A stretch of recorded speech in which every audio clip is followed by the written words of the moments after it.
বিসমিল্লাহির রহমানির রহিম।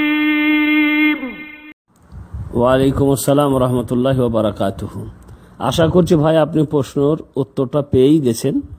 যে বোনের ব্যাপারে জিজ্ঞাসা করেছিল তাকে আমি বলে দিয়েছি, এবং জাকাতের টাকা না বলেও দেওয়া যাবে এটাও বলে দিয়েছি। তো বোন ছাড়া আরও আপনার ভাই, আত্মীয় স্বজন যাকেই আপনি এরকম দেখতে পাবেন যে তাদের জাকাত খাওয়ার মতন পরিস্থিতি, তারা ওই পর্যায়ে পড়ে গেছে, তাকে আপনি সে যেই হোক আপনার বোন, ভাই, চাচা, খালু, আত্মীয় স্বজনদের যেই হোক তাদেরকে আপনি দিতে পারবেন।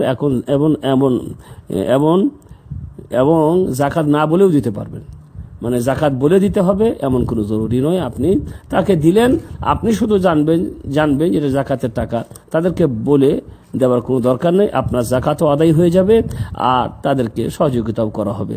আল্লাহ তাআলা কবুল করবেন ইনশাআল্লাহ।